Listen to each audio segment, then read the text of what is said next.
नमस्ते साथियों, आपका हार्दिक स्वागत आपके अपने YouTube चैनल नटवरलाल बाहिती पर। आइए आज मैं आपको मेरे नगर की श्री मदनेश गौशाला का भ्रमण करवाता हूँ। ये 103 साल पुरानी गौशाला है और मगर इन दिनों ये अचानक चर्चा में आ गई है।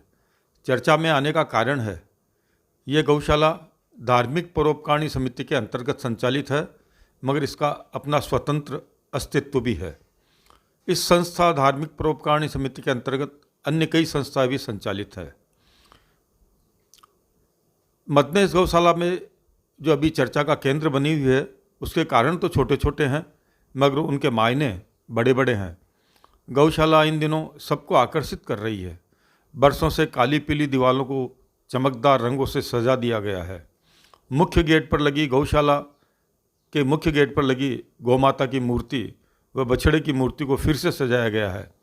कार्यालय जहां बैठने की व्यवस्था तक नहीं थी, उसमें सोफ़ा, टेबल, कुर्सियां, नई अलमारियां, पर्दे, दरवाज़ों पे रंग रोशन, फर्श पर मैटिंग इत्यादि लगाकर ऑफिस को सुसज्जित किया गया है।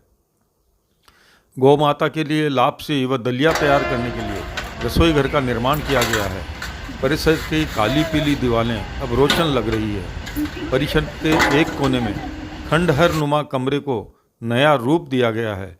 गौशाला परिसर में एक जगह को जो से दूध घर के नाम से जाना जाता है उसका जीर्णोद्धार किया गया है। वहाँ गौवंश के लिए ठाण का भी निर्माण कराया गया है।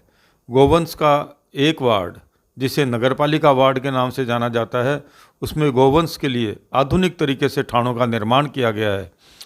क्षतिग्रस्त दीवारों को व ठाणों को रिपेयर कराया गया है।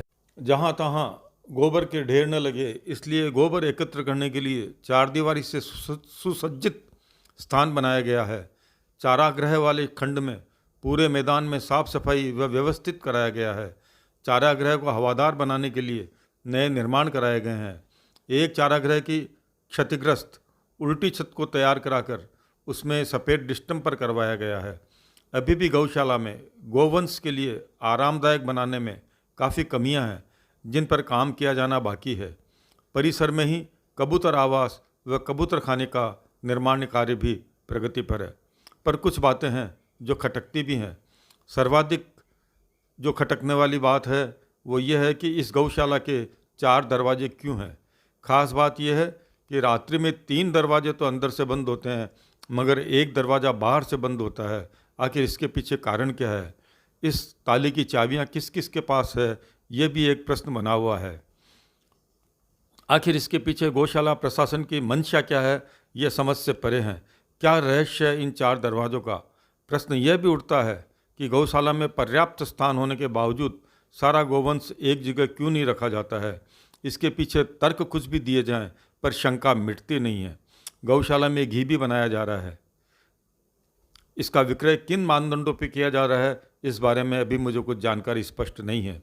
गौशाला में प्राप्त दान राशि की रसीद तो बनती है, मगर जो अन्य सहायता प्राप्त होती है उसका कोई इंद्राज किया जाता है या नहीं, इसकी जानकारी भी मुझ तक नहीं है। और भी अनेक बातें हैं जिन पर उचित समय आने पर मैं और चर्चा करूँगा। तब तक के लिए अलविदा। आज बस इतना ही। फिर मिलेंगे किसी अन्य विषय के साथ।